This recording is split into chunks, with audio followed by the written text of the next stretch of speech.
వినూత్న ప్రయోగాలు చేయడంలో ఇతర రాష్ట్రాల కంటే ముందే ఉంటుంది. అత్యాధునిక సాంకేతికతను వినియోగించుకుని సరికొత్త కార్యక్రమాలకు శ్రీకారం చుట్టడంలో తమిళనాడు ఎంతో ముందుంటోంది. తాజాగా తమిళనాడు సర్కార్ మరొక కీలక నిర్ణయం తీసుకుంది. తక్కువ ఎత్తులో ఎగిరే వాహనాలకు ప్రత్యేక ఆర్థిక వ్యవస్థ పేరిట ఈ రంగాన్ని అభివృద్ధి చేసేందుకు తమిళనాడు ప్రభుత్వం ఆలోచనలు చేస్తోంది.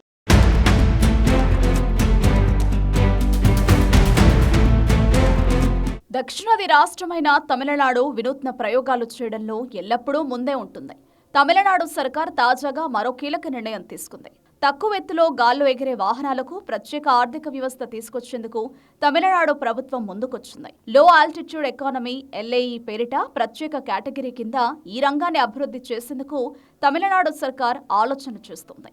అందులో భాగంగా తక్కువ ఎత్తులో గాలిలో రవాణా వ్యవస్థ పరిధిలోకి డ్రోన్లు, ఎగిరే కార్లు, ఇతరత్రా సాంకేతికత వాహనాలు తీసుకొచ్చేలా రాష్ట్ర ప్రభుత్వం ప్రణాళికలు రచిస్తోంది. ప్రస్తుతం డ్రోన్లు ఎగిరేందుకు 1000 మీటర్లుగా ఉన్న ప్రభుత్వ నిబంధనల పరిధిని ఈ ఆర్థిక వ్యవస్థ కోసం 3000 మీటర్లకు పెంచనున్నట్లు తెలుస్తోంది.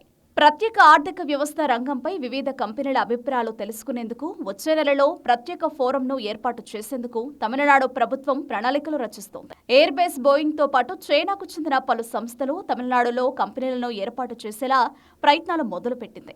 ఇప్పటికే చెన్నై కేంద్రంగా తక్కువ ఎత్తు రవాణా వ్యవస్థకు అనువైన డ్రోన్లను గరుడ ఏరోస్పేస్, జుప్పా, దక్ష కంపెనీలు తయారు చేస్తున్నాయి. మరోవైపు ఎగిరే కార్లపై ఈ ప్లేన్ స్టార్టప్ ప్రయోగాలు చేస్తుంది.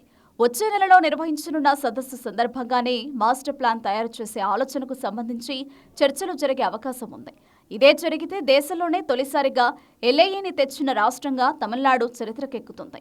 ఈ ఘనత సాధించేందుకు వీలుగా ఈ రవాణా వ్యవస్థ పరీక్షా కేంద్రం కామన్ టెస్టింగ్ సెంటర్ను వల్లం వడగల్ సిప్కాట్లో తీసుకురానున్నారు. ఇందుకోసం 45 కోట్లను ఖర్చు చేసేలా ప్రతిపాదనలు ఉన్నాయి. ఇది ఏర్పాటైతే దేశంలోనే తొలి కేంద్రంగా నిలవనుంది.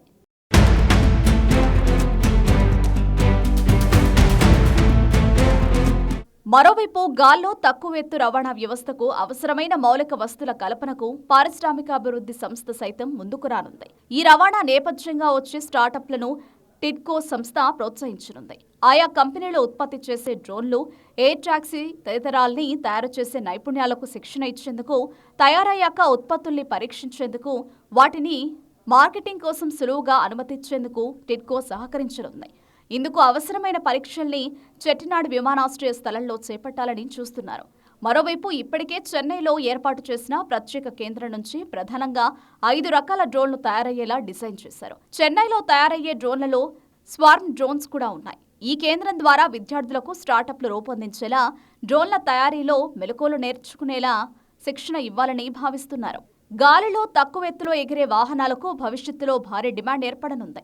ఈ నేపథ్యంలో ప్రత్యేక ఆర్థిక వ్యవస్థ పేరిట ఈ రంగాన్ని అభివృద్ధి చేసేందుకు తమిళనాడు సర్కార్ సన్నద్ధమవుతోంది. ఇప్పటికే తక్కువ ఎత్తు రవాణా వ్యవస్థకు అనువైన డ్రోన్లు చెన్నై కేంద్రంగా ఉత్పత్తవుతున్న నేపథ్యంలో మరికొన్ని కంపెనీలు ఆహ్వానించడం ద్వారా ప్రత్యేక ఆర్థిక వ్యవస్థను తీసుకురావాలని తమిళనాడు ప్రభుత్వం యోచిస్తోంది. ఇప్పటికే తమిళనాడులో డ్రోన్లు పెద్ద సంఖ్యలో తయారవుతుండగా ఎగిరే కార్లపై ప్రయోగాలు సైతం జరుగుతున్నాయి. ప్రత్యేక ఆర్థిక వ్యవస్థకు సంబంధించి నిర్వహించనున్న సదస్సులో దీనికి సంబంధించిన మాస్టర్ ప్లాన్ తయారు చేసే దిశగా తమిళనాడు సర్కార్ కసరత్తు చేస్తోంది.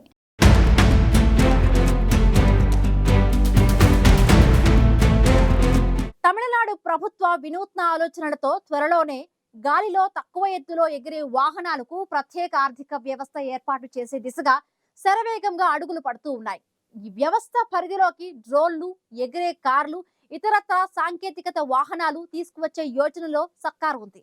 ఇప్పటికే ఈ వ్యవస్థకు సంబంధించిన ప్రణాళికలను సైతం ప్రభుత్వం సిద్ధం చేస్తూ ఉండడంతో త్వరలోనే ఈ దిశగా కీలక అడుగులు పడనున్నాయి.